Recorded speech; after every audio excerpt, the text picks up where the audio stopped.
Jaya Radha Madhava Kunja Bihari.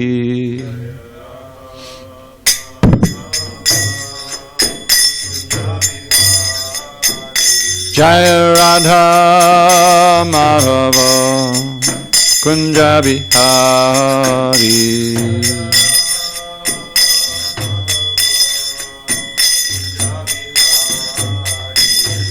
Gopi Janavallabha Girivaradhari.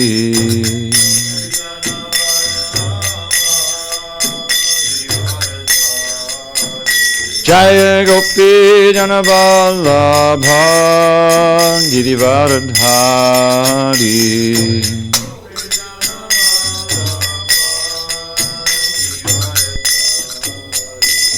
Yashodanandana Prajajana Ranjana.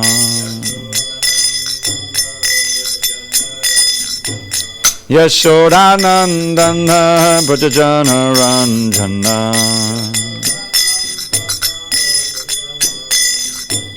Yamuna Tira Vanachari. Yamuna Tira Vanachari. Anjaya Radha Madhava Kunja Bihari.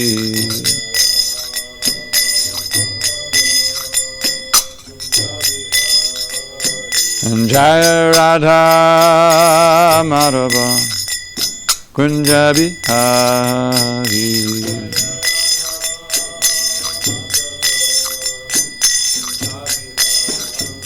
Jaya Radha Madhava Kunja Bihari.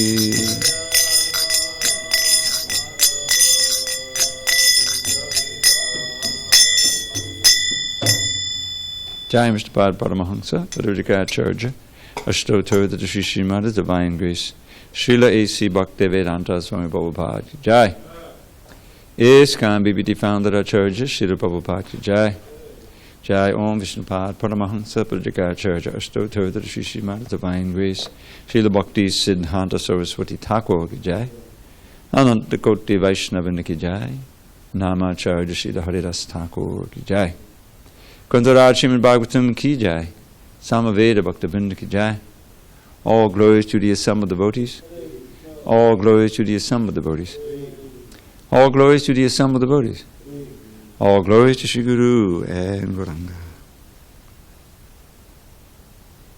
Before we begin, Alex, after the class, can you put some water into that fountain? Maybe a pitcher's worth, a couple of quarts. Okay. Thank you. Narayam Namaskritya Narang Chaiva Narottamam Devim Saraswatim Vyasam Tato Jaimudiriyet.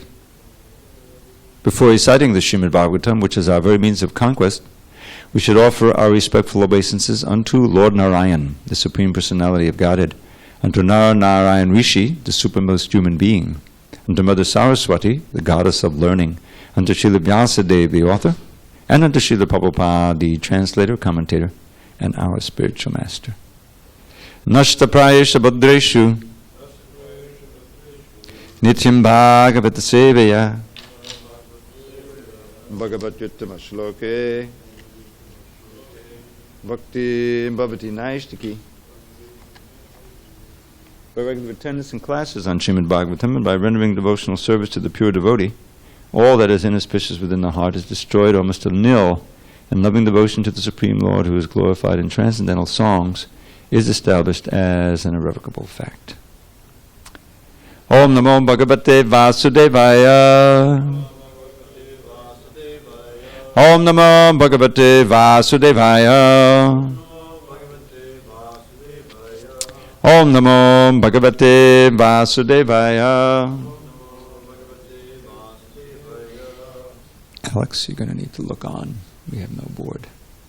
Maybe you can look on with him.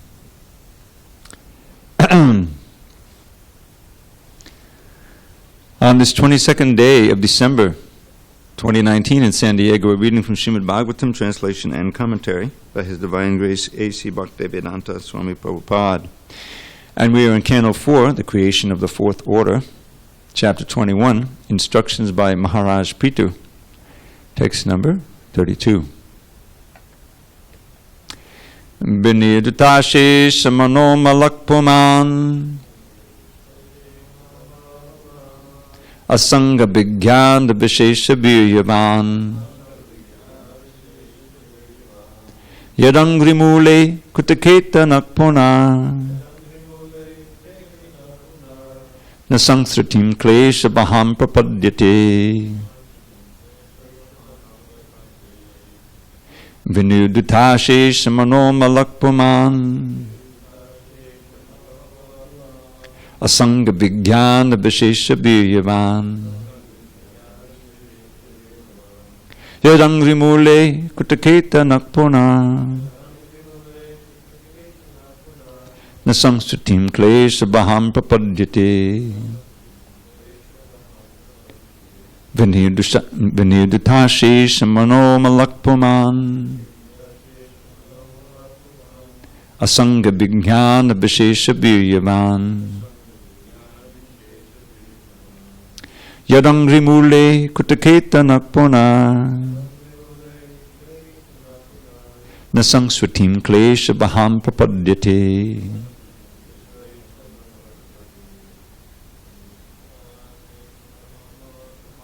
Vinirdutashe samano malakpuman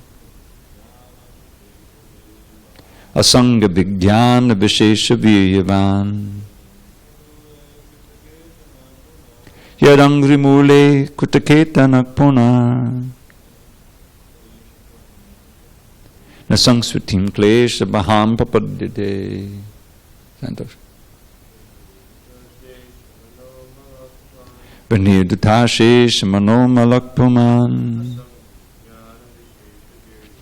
asanga vigyan vishesha viryavan yadangrimule kutaketa nakpuna nasangsvatim klesha baham prapadyate. Want to try it, Alex?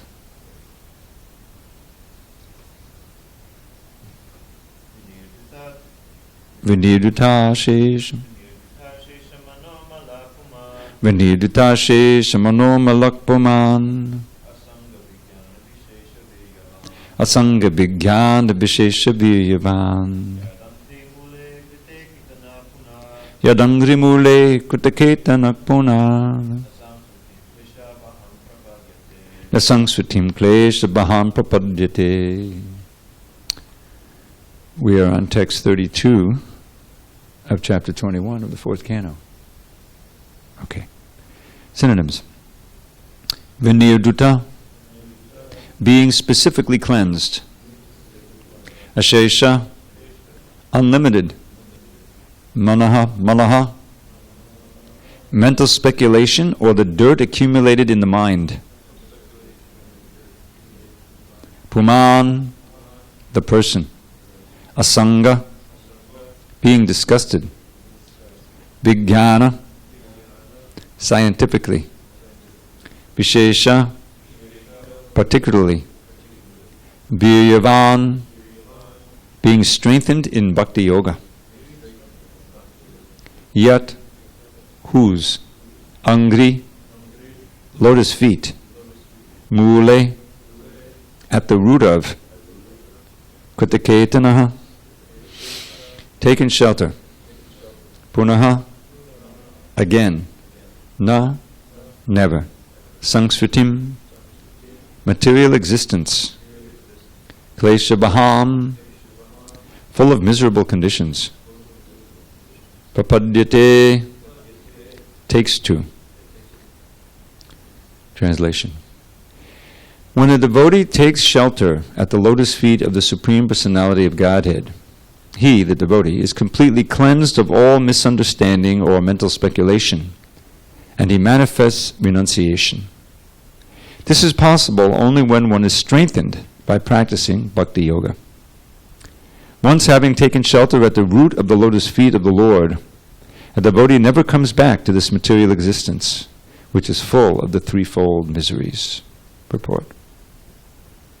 As stated by Lord Chaitanya Mahaprabhu in his Shikshastika instructions, by the chanting of the holy name of the Lord, Hare Krishna, Krishna Krishna, Hare Hare, Hare Rama, Rama Rama, Hare Hare, or by the process of hearing and chanting of the glories of the Lord, one's mind is gradually cleansed of all dirt.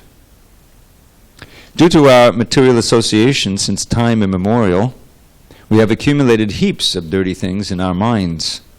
The total effect of this takes place when a living entity identifies himself with his body and is thus entrapped by the stringent laws of material nature and put into the cycle of repeated birth and death under the false impression of bodily identification.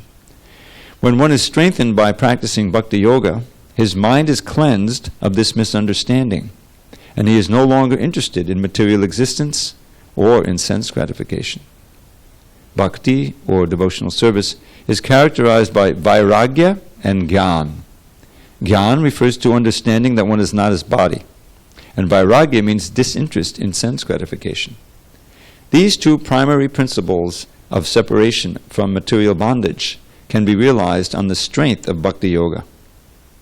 Thus, when a devotee is fixed in the loving service of the lotus feet of the Lord, he will never come back to this material existence after quitting his body, as confirmed in the Bhagavad Gita by the Lord. Chakva deham punar janma mam naiti mam eti sorjana. In this verse, the word vijnana is specifically important. Jnana, the knowledge of spiritual identity that one attains when he does not consider himself to be the body, is explained in the Bhagavad Gita as Brahma Bhuta, the revival of spiritual realization. In the conditioned state of material existence, one cannot be spiritually realized because he identifies himself materially. The understanding of the distinction between material existence and spiritual existence is called jnana. After coming to the platform of jnana, or the Brahma Bhuta stage, one ultimately comes to devotional service, in which he completely understands his own position and the position of the Supreme Personality of Godhead. This understanding is explained here as Vijnana Vishesha. The Lord says, therefore, that knowledge of him is Vijnan, science. In other words, when one is strengthened by scientific knowledge of the Supreme Personality of Godhead, his position of liberation is guaranteed. In the Bhagavad Gita 9.2, the science of devotional service is described as Pratyakshavagaman dharmyam, direct understanding of the principles of religion by realization. By practicing bhakti yoga, one can directly perceive his advancement in spiritual life. In other practices like karma yoga, jnana yoga, and dhyana yoga, one may not be confident about his progress. But in bhakti yoga, one can become directly aware of his progress in spiritual life, just as a person who eats can understand that his hunger is satisfied. Our false appetite for enjoyment and lordship of the material world is due to a prominence of passion and ignorance. By bhakti yoga, these two qualities are diminished, and one becomes situated in the mode of goodness.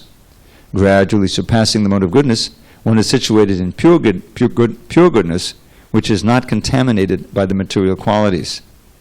When thus situated, a devotee no longer has any doubts. He knows that he will not come back to this material world. Om jnana timirandasya jnananjana salakaya chakshu unmilitam mena tasmai shri gurave namaha. I was born in the darkness of ignorance, but my spiritual master Srila Prabhupada opened my eyes with the torchlight of knowledge. I offer my humble obeisance unto him and all members of Shri Parampara. So I'm going to read the previous translation and the present translation, get the context. This is Maharaj Prithu instructing the citizens. By the inclination to serve the lotus feet of the Supreme Personality of Godhead, suffering humanity can immediately cleanse the dirt which has accumulated in their minds during innumerable births. Like the Ganges water, which emanates from the toes of the lotus feet of the Lord, such a process immediately cleanses the mind, and thus spiritual or Krishna consciousness gradually increases. Then this next verse we read today. When a devotee takes shelter at the lotus feet of the Supreme Personality of Godhead, he is completely cleansed of all misunderstanding or mental speculation, and he manifests renunciation. This is possible only when one is strengthened by practicing bhakti yoga. Once having taken shelter at the root of the lotus feet of the Lord, a devotee never comes back to this material existence, which is full of the threefold miseries. Om Jnana Timarandrasya Jnanandana Shalakya Chakshur Unmidatam Mena Tasmai Shri Gurave Namaha. I was born in the darkness of ignorance, but my spiritual master Srila Prabhupada opened my eyes with the torchlight of knowledge. I offer my humble obeisances unto him and to all members of Sri Parampara. So, material consciousness is kind of a state of kind of intoxication. I'm sure all of us have once or in this lifetime been intoxicated, and you know that your mind is not in the right place. You see things differently, your relationships differently, you act differently.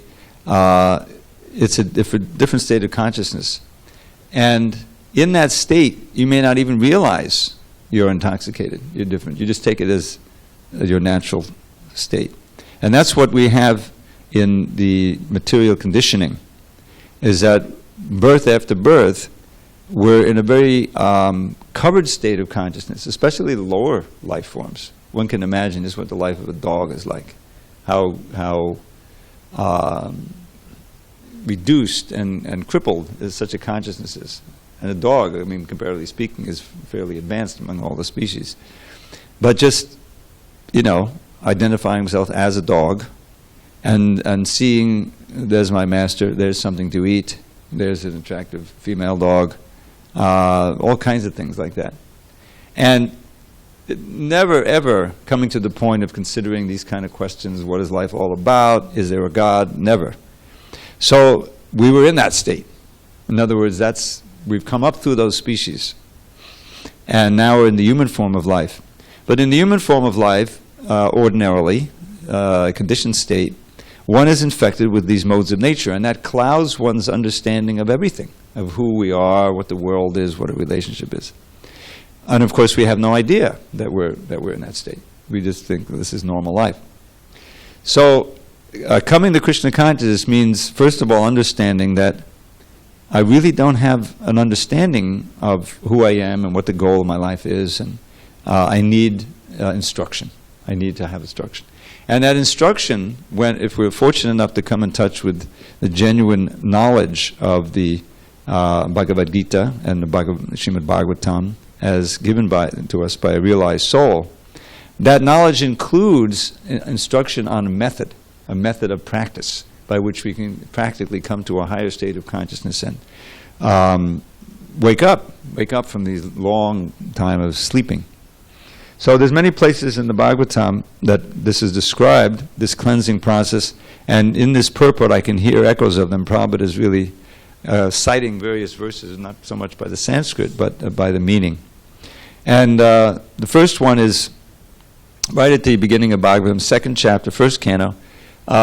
There's these famous verses Prabhupada spoke on many times, and we put them into a book called Dharma, the Way of Transcendence.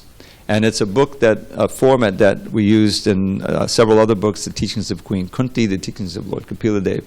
And that is, we have the verse, and just like in the Bhagavatam, regular Bhagavatam, the verse and the synonyms and the translation and Prabhupada's purport. But appended to the purport are other things that Srila Prabhupada said in various lectures on that verse. And Queen Kunti's prayers and Kapila Dev's teachings he spoke extensively on, and so we had the material. We could pick various excerpts from different lectures. And similarly, he spoke extensively on these verses from 1-6 to 1-20. And we can hear echoes of them here in this purport. And the first one is that the process of devotional service naturally produces knowledge and renunciation without your trying for it separately. And so in that section, the first Sutta Goswami is answering the questions of the sages. What is that dharma by which the soul can be completely satisfied? And he explains, well, that dharma, that practice of religion, is that which awakens your natural state of love for God. Savai pungsang paro dhamma yato bhakti hokshaje. But it has to be unmotivated, no material motivation, and uninterrupted to actually work. And the very next verse is very pertinent to this passage. Vasudeve Bhagavati Bhakti Yoga Payojitaha Janayat Yashu Vairagyam Jnanam Chayadahoitikam. You may have noticed those two words, Vairagya and Jnana, which is this theme here. So he's saying by executing devotional service to Vasudeva, Krishna, Janayati means generate. It's easy to remember that word. Janayati, generate. Generates quickly, Ashu, Vairagya and Jnana. Hoitiki means without any other effort. Naturally it does that. So that knowledge and detachment. Now, I like to use a little analogy. Some of you have heard it before, but we experience this knowledge and detachment all the time, just in our ordinary life. In our Krishna conscious life, sometimes you'll be in the Sunday feast, and suppose they've made some nice sweet rice. There's a devotee in the community here named Madhusudan. He's an old devotee. He joined in 1967 in 26 2nd Avenue. So he's here, and his wife is here, Kanchan Bala, both wonderful devotees. They have a daughter, grown-up daughter. And they come often on Sundays and other times. So he has mastered the art of making really wonderful sweet rice. So usually during Prabhupada's appearance day, feast, after the morning ceremonies, and he'll make some sweet rice for the whole. And I remember I was serving out one time, and everybody wanted seconds. I think it was strawberry sweet rice or something like that. So there's a certain art to it. So now, imagine this scenario, okay? The time for the sweet portion of the feast has come, and the sweet rice is ready to be brought out in ample quantity. It's been nicely cooled in the walk-in. It's supposed to be served cold. And everyone heard that Madhusudan has made it, so it's going to be good. So everyone is imagining that sweet rice. And the buckets are there, and the servers are ready. But before they can serve, Madhusudan comes running out in the back. So, I am so sorry, I'm so sorry. I put salt in the sweet rice instead of sugar. And with that knowledge, right, the desire for that sweet rice is cut off. Produces renunciation. You see that? That's a practical example.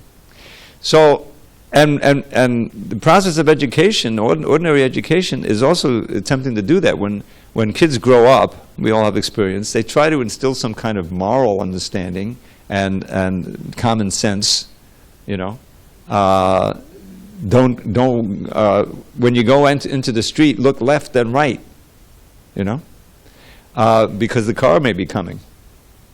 And if you don't want to get hit by the car, right? So you learn that, and then they might make sure you practice it because it's very dangerous.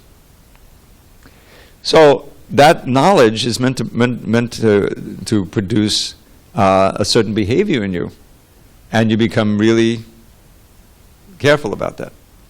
So you were attached to running out in the street and chasing the ball, but you lost that attachment when you understood that it's so dangerous. So this process works all the time. So Prabhupada is applying it here. And so there's these two things, jnana and vijnana. So jnana is knowledge. Vijnana is realized knowledge. I know so much about how this honey was produced. I know what flowers it came from. I know I've studied the process, how the bees go and they do this and they bring this flower and how it's made and everything. So I'm fully aware of all of the science of how this honey's come about. But I don't know the honey, unless I taste it. Prabhupada's spiritual master would give the example of trying to taste the honey by licking the outside of the bottle. In other words, this is like the Mayavadis, or the impersonalists. They know there's the transcendence they wanted, but they're not ready to practice devotional service by which they can really taste the sweet nectar of Krishna's lotus feet and taste the nectar of devotional service. So that's Vijnana. And that Vijnana is effective in cleansing the dirt that we've accumulated since time immemorial. Now this comes up also in that same series of lectures near the end, series of verses near the end. Most of you recognize the verse that I chant every day, many devotees do, which comes from that series. Nashta prayesha badreshu nityam bhagavata sevaya bhagavadittamashroke bhakti bhavati naishtiki.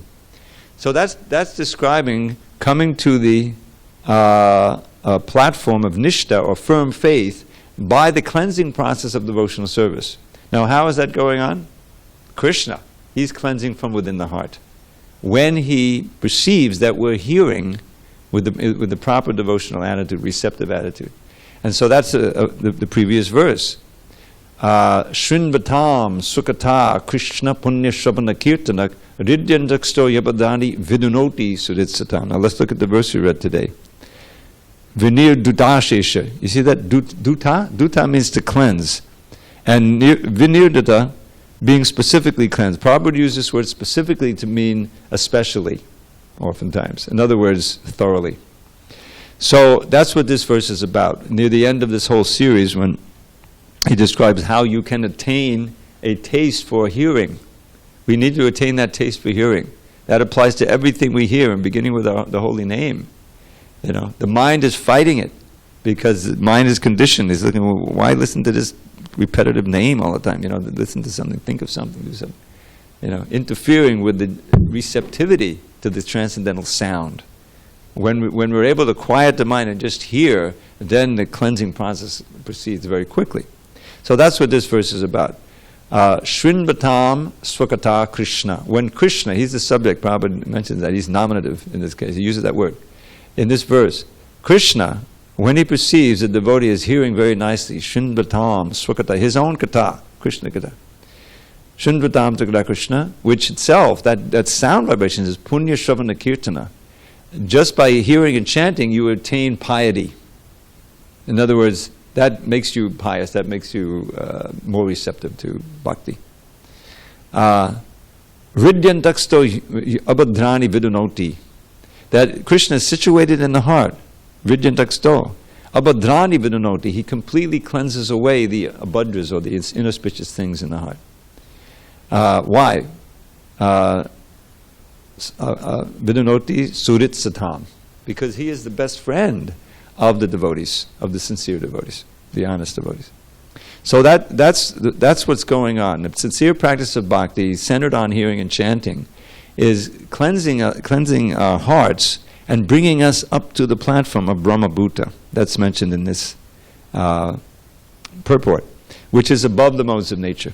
We're actually attaining the mode of goodness. That's why living in an ashram is so beneficial, because it's a controlled environment.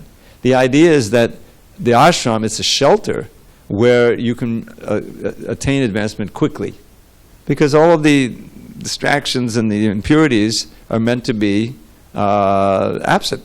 And the whole idea is that, this is the mode of goodness. So many things in the mode of goodness: regulation of eating and sleeping, and what you're not doing, and away from the temptations. Even though we're near the beach, still it's an ashram. Because it's meant to, encourage and improve and quicken the purification process, all the question of purification.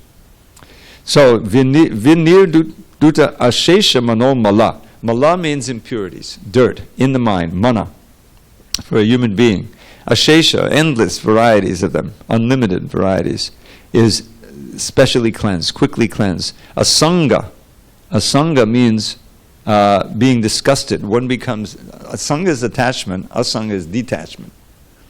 Due to vijnana, vishesha virya, the powerful, special, realized knowledge that comes from serving his lotus feet, yarangri mule, being situated at the lotus feet of Krishna, through hearing and chanting. Kritaketana, taking shelter of those lotus feet. Then he doesn't come back again. In other words, he's on his way back to Godhead. Doesn't come again to the sangsriti, which is birth and death, which is full of all kinds of miseries. Remember in Bhagavad Gita, Krishna says, Mamopecha purna janma dukale mashashratam napnobanti. This is directly out of the Bhagavad Gita. One who comes to me, who achieves me, doesn't return again to this world which is dukale, which is full of miseries and temporary. Everything's temporary, which is part of the misery. Is that no matter what situation you're in, even if it's kind of stable and so, I got to get made, it's good. Yeah, but it's temporary. It's going to change. She'll go, he'll go, your money will go, your health will go. It's all going to go. As time, Krishna takes everything away. I always like this prayer of the prayers. There's so many important, prayers in the Bhagavatam. And so Uddhava, practically every day we're reading these quotes, and there's one from the Uddhava Gita. He's going through. Uddhava Gita is Krishna's last instructions to Uddhava, the last instructions he gives on this planet. And it's kind of an expansion of Bhagavad Gita. So in various places in that Uddhava Gita, Uddhava is praying to Krishna to keep speaking, just like we find Pariksit. He says, "Oh, Shukadev, now please describe the 10th canto to me," like that. So this is one of those interludes, and he has this beautiful prayer. I remember Shuki Bhakta, he turned me onto this, and we both memorized it. So Uddhava is praying to Krishna, in the middle of this Uddhava Gita.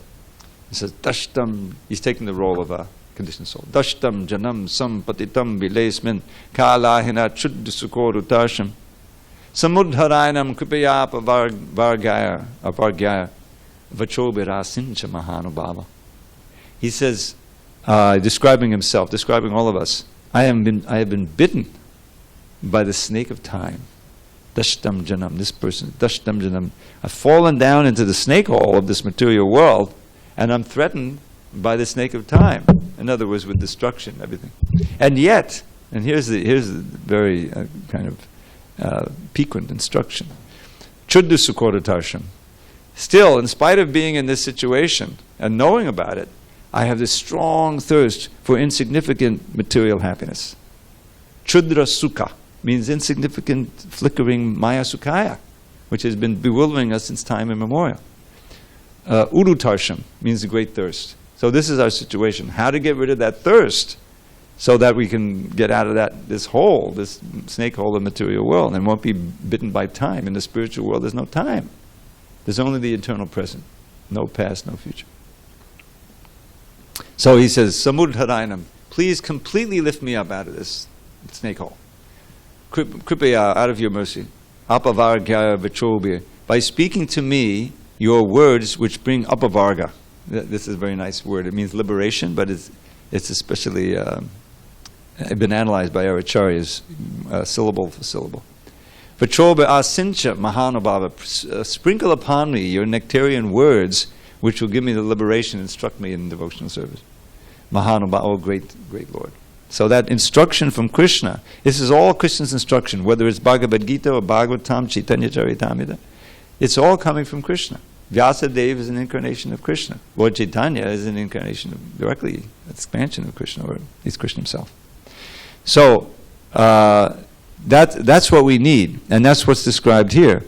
By hearing and by taking shelter of Krishna's lotus feet through that sound vibration, we can become completely cleansed, and we won't have to return again to this birth and death in this material world. We get liberation. Prabhupada quotes one of the verses, is probably most quoted verse, after maybe Sarvadharma Parichaja, that he would quote in his purports and his lectures.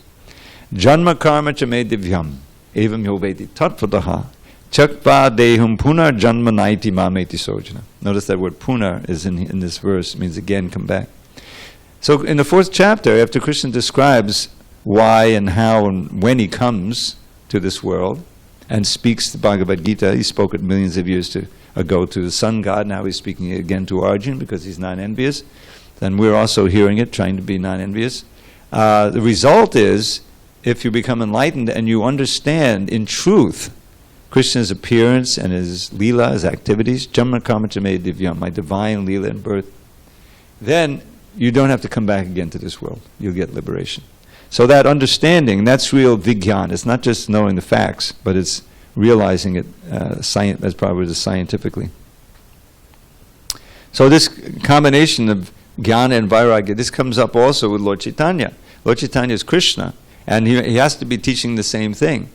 So Sarvabhauma Bhattacharya, he's a great devotee. He was an impersonalist, and Lord Chaitanya taught him the actual meaning of the Vedanta Sutra, and he became a great devotee in Jagannath Puri during that time. And so when he was converted, he wrote 2 verses. He actually wrote 100 verses. This is the nature of their scholarship. 100 verses just right out. And they became known as the Su-Shloka Shataka, 100 very nice shlokas about Lord Chaitanya, that's available. But there's 2 special ones that he wrote that he sent on a palm leaf. But because they exalted Lord Chaitanya as Krishna, he immediately tore up the palm leaves, because he would say, no, don't call me Vishnu. It's horrible for a living entity to, even though he was Vishnu. So devotees very wisely understood, and they wrote the verses on the outside of where he was staying. There's a wall there, and they've come down to us. So this one, the first one, most famous, deals with this idea. Vairagya vidya nija bhakti yoga shiksata meka purushak purana Shri Krishna chaitanya sharira dhadi kripambudya yastamaham papadya. The same word papadya is used, ends this verse, the reading. You can't see another word. So what does that mean? He says the same ancient person, Krishna, Vairagya vidya nija bhakti yoga shiksata meka purushak purana. Purushak purana is that same ancient person, Krishna, has now come bearing in the form of Chaitanya Mahaprabhu to teach devotional service to himself, characterized by vairagya and vidya. Vidya is just another word for jnana. Jnana and vairagya. Vairagya vidya nija bhakti yoga shiksartam means for the purpose of teaching. He's an ocean of mercy. I take shelter of him and surrender to his lotus feet. So the same principle that's taught in the Bhagavatam here, that's taught in the Bhagavad Gita, was taught by Lord Chaitanya. And that is, especially through the process of Nam Sankirtan, that is the Yuga Dharma, to accept that and try to find as much of it as we can and be serious about chanting the holy name. Everything comes from that. Everything flows from that. That's you're directly in touch with Krishna. He sees you're doing your best to hear and concentrate, both in japa and in the kirtan, and the cleansing process is going on. And you can tell. You can sense it. The things that we were involved in, that were distracting us, that were pulling our heart, that were causing us suffering, you can give up. You can become detached much more easily from those. And the things that are enlivening, that are related to Krishna, become that much more attractive. That's the sign of it. You don't have to get a certificate, as Prabhupada says. You can know in your heart. Now, Prabhupada is also referring to another nice verse here. Same theme. This one is in the 11th canto, and this compares advancing in devotional service to sitting down to a nice feast and taking bite after bite of prasad. So this one comes, Bhakti padeshana bhavo virakti. This word virakti and vairagya are the same. Bhakti padeshana bhavo virakti anyata chaisha chika ekakada papadyamanasi yatashna taksu tushti pushti chodapaya ragasa. Tushti and pushti. So Prabhupada would quote the first line of this verse often. And what this is a description by the 9 yogendras of the process of devotional service, being able to transcend fear, which is an inevitable concomitant of being in the material world and being in material consciousness. What this verse says is, for one who has, again the word papadya is used, it's a kind of a theme, surrendered to the lotus feet of Krishna, papadyamanasya, one who is surrendered, experiences 3 things practically simultaneously: bhakti, pada isha anubhava, and virakti anyatra cha. Which means, bhakti means attraction to Krishna, is devotion, the feeling of bhakti, the love for God. Pada isha anubhava, the experience of the isha, of the Lord in one's heart and outside. And detachment from everything else, for one who is surrendered. Just as if one sits down to a nice feast, I always like to give the example of Nrsingadev, appearance day. We take prasadam at moonrise or something like that. It's late. It's usually 7:30, 8 o'clock, because that's when he killed Hiranyakashipu. Evening time, right? So you fast all day. So you have a nice, and then big kirtan. So there's a good receptivity for the feast. So you sit down and, say the prayer, put yourself in the right consciousness, honor the prasad. So what this verse says is, with every bite, anugasam, you're experiencing 3 things going on: tushti, pushti, and tushti, pushti, chudapayo. Your hunger is going. This means that your hunger for anything else, in other words, you're not interested in anything else. You're just interested in that feast. So that feast, that taste, that's your relishing Krishna consciousness. Tushti means nourishment.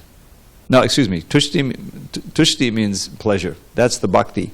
The bhakti rasa is being experienced. So you're experiencing all the wonderful tastes. You have good appetite. And pushti, your body is being nourished. Your soul is being nourished by bhakti. So by being surrendered to Krishna, relishing hearing and chanting, engaging in devotional service, these things are going on simultaneously. Your soul is being nourished, meaning you're becoming Krishna conscious. You're experiencing the pleasure of devotional service, and Krishna is revealing himself. That's the para isha anubhava, means direct experience of Krishna externally and internally. So that's the process. And one more I'll share with you, and that is at the end of, because what he's talking about here is the Lord purifying one and drawing us to Him by purifying the dirt in our heart and allowing the pure nature of the soul to shine through. We have to remember that by nature we're pure. By association or contact with the material world modes of nature, we seem to be impure. But we ourselves are never actually made unclean. The soul is always pure. But because we identify with the body and all of these unwanted desires, we seem to be impure, and we're living that impure life. So like the cleansing process, then we can gradually experience ourselves in our real nature. So that's this wonderful series of verses at the end of the Bhagavatam, 12th canto, 12th chapter. Sutta Goswami is practically his last instructions before he gets up and leaves the sages of Naimisharanya there. He speaks about the glories of hearing and chanting, and begins with the word Sankirtan. Sankirtamano bhagavan ananta shutano bhava vasandang hipungsam pavishya chittam vidunotya shesham yatata moko brahmavati vata. Notice vidunoti, here we go again with the same word, vidunoti, it means cleansing. So sankirtamano, for those who are nicely hearing and chanting in congregation the glories of the Lord, Bhagavan, Supreme Person, Shrutanabhava, hearing the powerful glories of the Lord. Vyasanam hipungsam, the suffering that we're experiencing due to lifetimes of fruitive activity and sin. Vyasanam hipungsam, Sankirtamano Bhagavan Ananta Shrutanabhava Vyasanam hipungsam, Pavishya chittam, he enters into the heart. Now we know that Krishna is always in the heart, but it means that he manifests himself in the heart. We can feel his presence. Pravishya chittam vidunotya shesham. The same word is used here, isn't it? Ashesha. Yes. Vinirduta shesha manomalak. The same idea. You could repeat it again. Means without leaving any remnant. Ashesha. You know? In other words, thoroughly cleanses the heart. That the Lord enters in through this by the sound vibration. Vidunotya shesha. Just as the sun rising in the heart dissipates all the darkness, or a powerful wind. If there's a cave somewhere, it may be dark and there's some fog in there, the wind will get in there and cleanse away the fog. So he goes on. I won't go through this whole thing. There's 8 verses describing the power of hearing and chanting, which is our main process. And the final verse, I'll just give you the final verse. What is the ultimate result of this hearing, chanting? Hearing, chanting is constant remembrance of Krishna's lotus feet, which keeps one pure. In other words, we can become pure and then turn our attention from Krishna and we get the impurities again. But if we're always remembering Krishna's lotus feet and his pastimes and his holy name, the impurities cannot affect us. Even if we're in the middle of the big city, and there's so many things going on in the modes of nature, you are protected. So that last verse is very important and describes the result of bhakti centered on hearing and chanting. And he says, Avismati Krishna Badada Vindayo Chinotya Badhrani Chashantanoti Sattvasya Shuddhim Paramatma Bhaktim Jnanam Chavigyana Viraga Yuktam. The same thing. I don't know if you notice the same words. Jnana, Viraga, Bhairagi. So he's saying the final result of this hearing and chanting is unbroken remembrance of Krishna's lotus feet.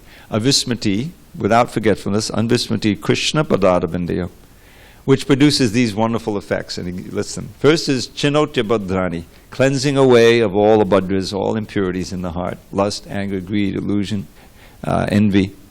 Chinotya Badhrani, Ashantanoti, and expands our good fortune. In other words, makes us the most fortunate souls in the material world. And then continues, sattvasya shuddhim, purification of one's existence. Paramatma bhaktim, resulting in, and the natural result is devotion to the Supreme Soul, Krishna.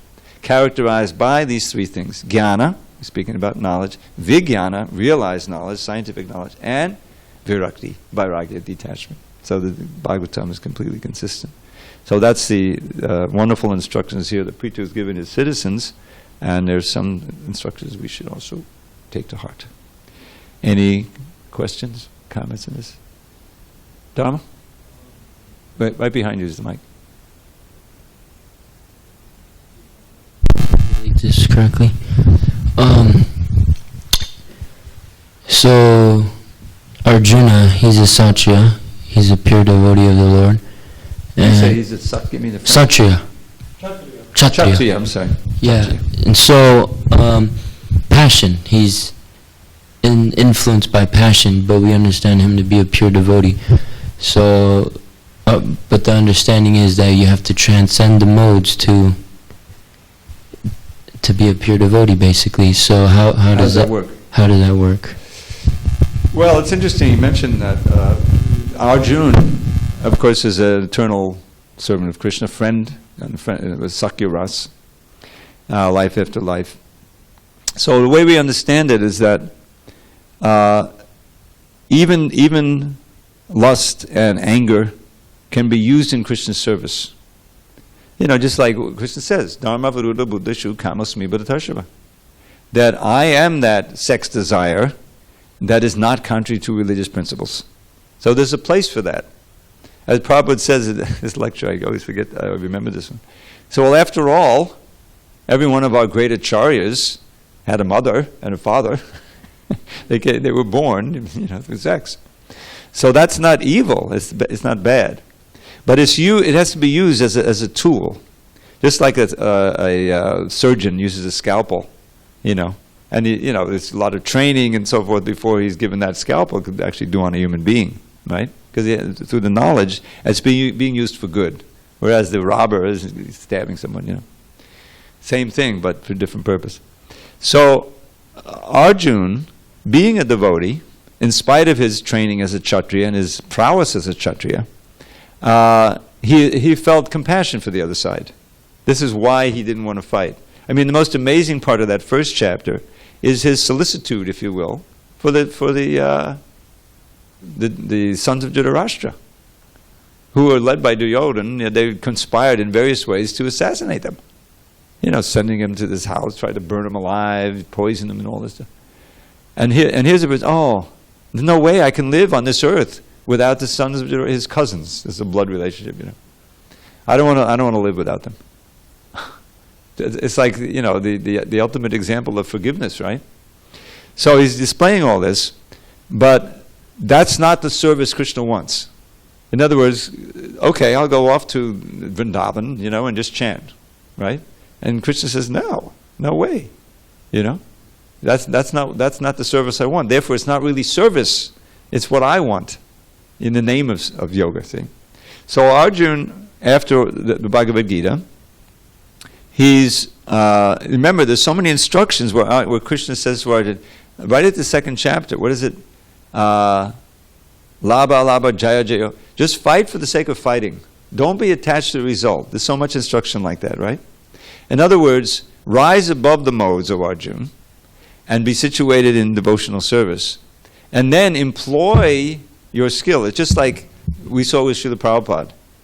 He was the most peaceful and transcendental person you can imagine, right? And yet, for the sake of the spiritual health of his devotees, he sometimes became angry like fire when they did some nonsense, But it would be just like a passing squall, In other words, it would happen, and then the next moment he's back to his calm and loving mood, and everything, and realize, I needed that. There's a, Krishna speaks about that in the Bhagavad Gita, in the Bhagavatam, 11th canto again, the Uddhava Gita. He's describing the evils of bad association and how we have to give that up. And so he says, Tato duk sangamutsvijja, Tato duk sangamutsvijja, Satsu sajjeta buddhiman santa evasya chindandi manovyasaga mukti be.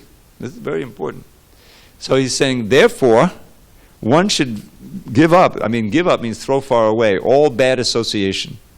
And, association comes through so many media. The point is, we know what the bad association is. So give it up completely and only associate with devotees, with transcendental sound vibration.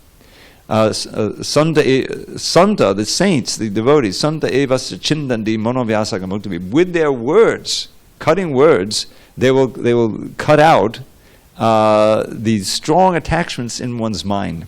Manovyasangam. Not just sangam, but vyasangam, which means very strong attachments, but with their powerful words, they can cut them off.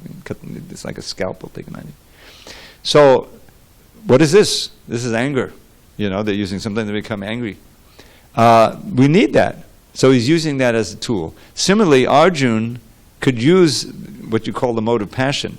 His skill and his enthusiasm for fighting, which he had developed to a fine level, of course, in the service of Krishna. And the proof that it wasn't the contaminating is that it was against what he desired to do on the material side. In other words, yes, I will do as you say. Exactly. At the Kadashe Vachanantava at the end of the Gita. So he's using that as a tool, and then at the end, then he gives it up. In other words, it's not something. When we're in the modes of nature and you become angry, it pollutes your whole body. There's a reaction there. I mean, it's like you can sense that. Oh, I've done something I shouldn't have done. Whatever. But when anger is used in the service of the Lord, which it can be, if someone blasphemes devotees or threatens the deity or something, you become like fire.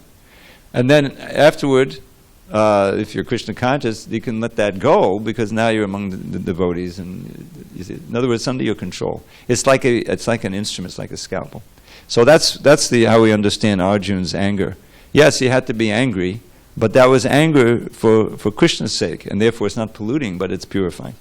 It's using it. Okay. You had something? Yeah.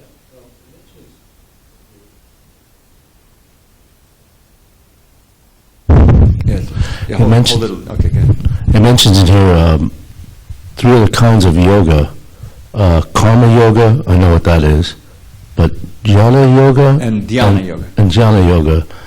What are they talking about that? These are explained in the Bhagavad Gita. Karma yoga simply means that ideally everything you do in the mood of sacrifice for the Lord. Krishna says the key verse is was it? Yagyartat. Yeah. Yagyartat karmanonyatar lokoyam karma bandhana. Because the karma yoga, the consciousness is, oh, I'm bound up. I've been taking so many births due to my karma. Bad karma, good karma is bringing me back again and again. So I want to try to eliminate that karma and not to get any new karma. So the way to do that is that you can do many of the same activities, but you sacrifice the fruit, because these are fruitive activities that you try to enjoy, and that binds you to this material world. The sense of enjoyment of the fruits of the activity, plus the result of your activities. You may have performed some sin, I'll explain in a minute. So the idea is in karma yoga, generally you're acting in the world. You may do your regular job, okay, provided it's not grossly sinful. And while you're doing that job, you may not be remembering Krishna all the time. You see, but you're trying overall. You understand? Oh, I have to work as a sacrifice for Krishna. That means that the fruit of it, your salary, as far as possible, you give over to the temple. You give over to the propagation of Krishna consciousness. You don't try to enjoy it. That's karma yoga. And ideally, if you come to the point where it kind of merges into bhakti yoga, everything that you're doing with the understanding, oh, this is for Krishna. Yat karoshi, yat ashnasi, yat juhosi dadasi, yet Krishna says in the 9th chapter, whatever you eat, whatever you do, whatever sacrifice you perform, do it as an offering to me. You see? Now, if you're always in that consciousness, then you're graduated to bhakti yoga. But karma yoga helps you to get to that point, because you're not trying to enjoy the fruits. You're giving it to Krishna, and you're aware that, and you're not bound by any of the reactions. That means there's no karma for you. You're getting to that point of being free from karma. So it's a stepping stone or a step on the ladder to Bhakti Yoga. Now, Jnana Yoga means that you're very involved in cogitating, in meditating or thinking about the nature of the world, how it's being controlled by Krishna, my own nature as a spiritual being. In other words, it's very much an intellectual exercise, the Jnana Yoga. And in this way, trying to separate the spirit from matter. I always think of the Sankhya Yoga as kind of a species of Jnana Yoga, where they're analyzing everything, the different kinds of material energies that are working, But they're not so much focused on Krishna, the source of the energy. It's through the mental effort, you're trying to separate yourself through knowledge, understanding, I'm not part of this material world. I'm pure spirit. And so I shouldn't be engaging in a way that